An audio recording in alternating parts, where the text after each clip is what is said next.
எத்தனை தோல்? 20 தோல் வந்து தூக்கலாம். சாமி இவன் தூக்கின உடனே அம்பாள் வந்து அப்படி நடுங்கினாலாம். ஏன்னா கைலாய மலையை நடுங்குது இல்லை. கைலாய மலை யாரும் அசைக்க முடியுமா? ஆனா அப்படி அந்த கைலாய மலையை தூக்கும் போது சேர்த்து ஆயிடுச்சான். அம்பாலே பயந்துக்கலாம் பக்கம் உட்காந்து. சாமி பார்க்கிறாரு, என்னடான்னா கைலாய மலையை யார் தூக்குறாரு? கசக்கிரிவன் என்று சொல்லப்படுறது ராவணன் தூக்கலாம். லைட்டா அந்த பெரியவர்களை வச்சு அப்படியே ஊன்றாரு. அப்படி ஊன்ற உடனே அதுலயே மாட்டிக்கலாம். அப்படியே கை தூங்கினா பார்த்தீங்களா, அப்படியே மாட்டிக்கலாம். யுக யுகமா கத்துறான். யாரு? ராவணன். அப்படி கத்தும் போது அந்த வழியா வாகீச முனிவர் என்று சொல்லப்படுகின்ற முனிவர் கைலாயத்தை அவர் சுற்றி வருவார். அந்த கைலாய மலையை சுற்றி வரும்போது இவன் இந்த உட்காந்து ஐயோ அம்மான்னு ரோதனை பண்ணிட்டு இருக்கிறான்.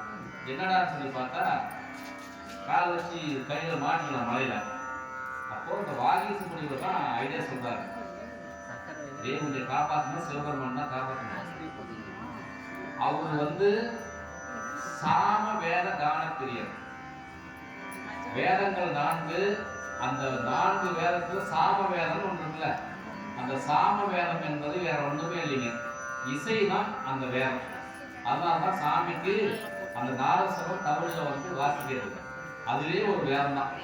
அது அந்த அந்த மந்திரங்கள் தான், அந்த ஒளியே மந்திரங்கள் தான். ஏன்னா அப்பசாமி சொல்றாரு, ஓசை ஒளியலா மானாயினியே, உலகுக்கு ஒருவனாய் நின்றாயினியே, வாச மலையலா மானாயினியே, மலையாண்டர்களாய் நின்றாயினியே, பேச பெரிதும் விஞ்ஞாயினியே, பிரானாய் அடியன்கள் வைத்தாயினியே, தேச விளக்கலா மானாயினியே, திரு ஐயாறு அகராத செல்வர்கள் சொல்றாரு.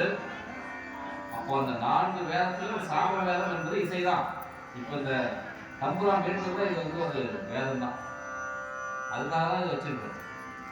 அப்போ அந்த சாம வேத காலம் அவருக்கு அந்த இசையை நீ மீட்டின்னா இப்படி விட்டுவாருங்க. அப்போ ராவணன் வந்து அந்த வீணை மீட்டது ரொம்ப வல்லவன். நீங்க அந்த ராவண அந்த பொம்மையெல்லாம் நீங்க கோயிலெல்லாம் பார்த்தீங்கன்னா அதுல 9 தலை தான் இருக்கும். யார் எண்ணி பார்த்துருக்கீங்க? இதுக்கு மேல நீங்க எண்ணி பாருங்க, 9 தலை இருக்கும், 19 கைதான் இருக்கும்.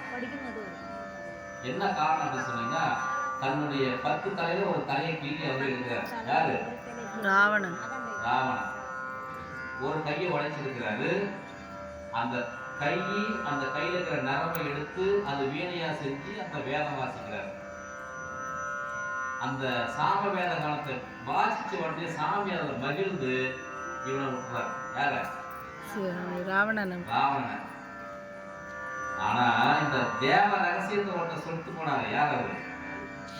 வாகீச முனிவர் ஒருத்தர் போனாருல்ல, நீ எப்போ இந்த தேவ ரகசியத்தை அவனுக்கு சொன்னீங்க, நீ கூட வந்து போய் பெறடான்னு சொன்னாரு. அவர் தான் அப்பர் பெருமான், வேற யாரும் இல்லை. அவர் தான் அப்பர். அந்த வாகீச முனிவர் தான் அப்பர் பெருமானா பூமியில வந்து பிறக்கிறாரு. 60 வயசுக்கு பின்னாடி தான் சைவத்துக்கு வராரு. அவங்க வந்து சைவ குடும்பமாக இருந்தாலும் பெரிய புராணம் கேட்கறது தான். அடியார்கள் வந்து திருவாசகம் மட்டும் படிக்கக்கூடாது, சித்தாந்த நூல்களும் படிக்கணும். ஏன்னா ஏதோ போறோம், சாமிக்கு அன்பால பாட்டு பாடி கை தட்டி நம்மளுடைய உணர்ச்சியை வெளிப்படுத்தி அது அன்பால நம்ம சாமிக்கு பாடிடுவோம். ஆனா ஒவ்வொரு அடியாரும் பெரிய புராணம் படிக்கணும். பெரிய புராணம் படிச்சீங்கன்னா இதனுடைய சாராம்சமெல்லாம் உங்களுக்கு தெரியும்.